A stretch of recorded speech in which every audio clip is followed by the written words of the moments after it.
आज हम लोग पिल्लई इंजीनियरिंग कॉलेज में है और यहाँ पर एक फ्यूचर सिटी के ऊपर एक कॉन्फ्रेंस चल रही है और इस फ्यूचर सिटी पे बहुत सारे जो रिसर्चर हैं अपना रिसर्च पेपर सबमिट कर रहे हैं।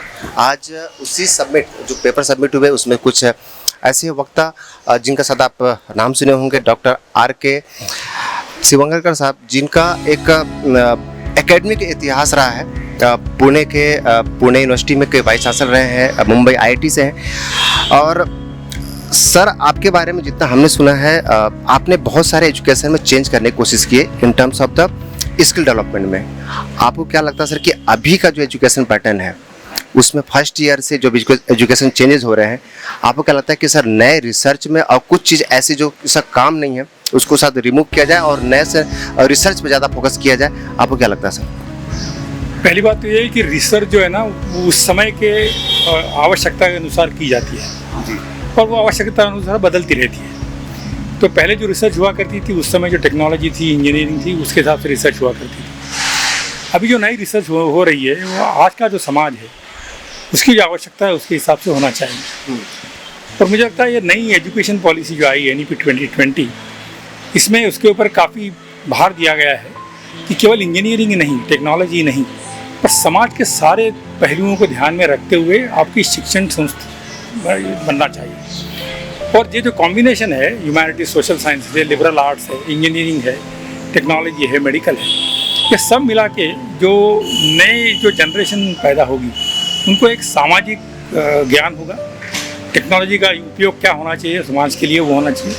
समाज ने किस दिशा में जाना चाहिए उसका भी ज्ञान होगा।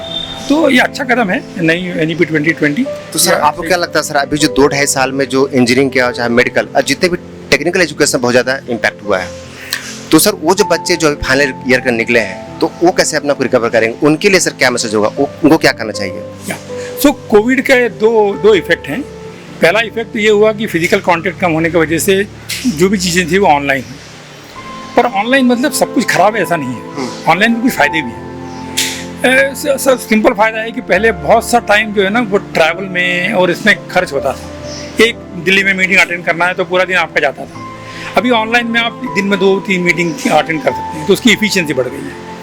हाँ, शिक्षण संस्था में देखा जाए तो हर चीज़ ऑनलाइन नहीं हो सकती। कुछ विषय ऐसे हैं जो ऑनलाइन पढ़ाए जा सकते हैं, कुछ विषय ऐसे हैं जिनके लिए आपको हैंड्स ऑन एक्सपीरियंस होना बहुत ज़रूरी है। तो एक बैलेंस आपको स्ट्राइक करना पड़ेगा कि कौन सी चीज़ ऑनलाइन होंगी, कौन सी चीज़ नहीं होंगी, और इसकी यदि प्रॉपरली बैलेंस स्ट्राइक करके यदि इसको इम्प्लीमेंट किया गया तो मुझे लगता है ये जो नई शिक्षण पद्धति आई है it will definitely have an improvement into the education system. But अभी जो भी कुछ हो रहा है, हर किसी को इसका प्रयत्न होना चाहिए कि क्वालिटी एजुकेशन में बढ़े।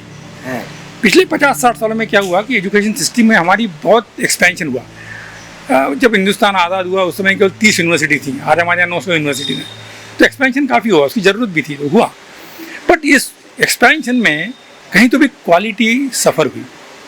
अभी जबकि हमारे पास इतनी सारी यूनिवर्सिटीज़ हो गई हैं, कैपेसिटी बन गई है, हर किसी ने, विद्यार्थी ने, शिक्षकों ने, गवर्नमेंट ने, प्राइवेट एजेंसी ने, सब ने इस बात पे महत्व देना चाहिए कि जो भी हम प्रोड्यूस करेंगे वो क्वालिटी होगी इंटरनेशनल लेवल की। यदि वो ध्यान रखा जाएगा तो हिंदुस्तान के पास बहुत अपॉर्चुनिटी है काम करने के लिए। सर अभी जो कुछ कॉन्फ्रेंस पहले बोल रहे थे कि एक समय था जब हम लोग इलेक्ट्रॉनिक में, इलेक्ट्रिकल में, और बीच में इंटरनेट का दौर आया।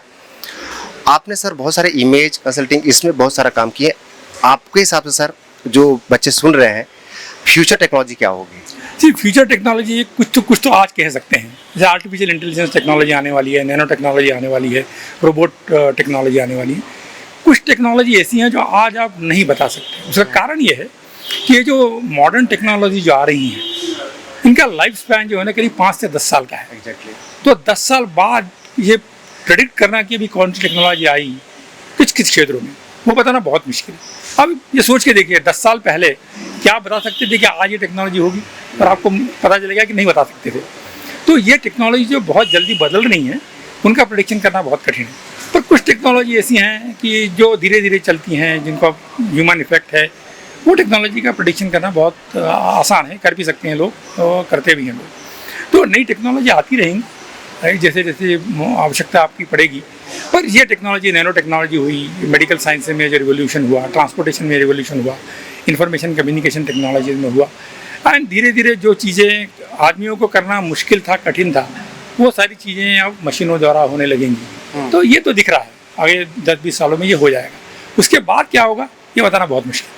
सर एक मेरा सवाल बहुत ही हो सकता है कि सर इंजीनियरिंग कॉलेज के अगेंस्ट में जाए। सर जैसे हम लोग बात किए एयर पॉल्यूशन के ऊपर, एयर क्वालिटी के ऊपर, सर इंजीनियरिंग कॉलेज के ऊपर इंफ्रास्ट्रक्चर है, टीम है, सब कुछ है। ये सब छोटी छोटी चीज़ें हम अपने ऊपर रिसर्च क्यों नहीं करते, यहीं पर चीज़ को बनाते क्यों नहीं है? जैसे अपना ब्रिक्स हो गया, फ्यूचर सिटी की बात कर रहे थे, लेकिन सर ब्रिक्स के अंदर अभी हम जो ब्रिक्स बना रहे हैं, जो आज में सीमेंट है, सर अंदर ही पॉल्यूशन है घर के अंदर। तो सर इस चीज़ में बच्चों को क्यों नहीं पढ़ाया जाता और उस चीज़ को खुद इम्प्लीमेंट करने के लिए उनको ऐसा प्रोत्साहन आपको क्या लगता है सर कि करना चाहिए या फिर इंजीनियर नहीं हो रहा है? नहीं, करना चाहिए, पर एक शिक्षण संस्था का एक उद्देश्य है। उनका उद्देश्य है कि विद्यार्थियों को आज की टेक्नोलॉजी के बारे में और आने वाली टेक्नोलॉजी के बारे में पढ़ाना, टेक्नोलॉजी को ट्रांसलेट करना और समाज तक ले जाना, ये जिम्मेदारी इंडस्ट्री की है। तो अभी जो सबसे महत्वपूर्ण लिंकेज जो थोड़ा वीक है हमारे सिस्टम में, वो इंडस्ट्री एकेडमिया पार्टनरशिप। एकेडमिक से आइडिया निकलते हैं, पर वो आइडिया समाज तक ले जाने के लिए इंडस्ट्री का कनेक्टेड होना बहुत ज़रूरी है। अभी तक ऐसा होता था कि बहुत सी टेक्नोलॉजी बाहर से आती थी, रेडीमेड प्रोडक्ट मिलता था, इंडस्ट्री उसको बना के बेच देती थी। जैसे जैसे इंडिया डेवलप्ड कंट्री होता जाएगा, वैसे वैसे ये टेक्नोलॉजी बाहर से आना बंद हो जाएगा, फिर वो कंपटीशन हो जाएगा।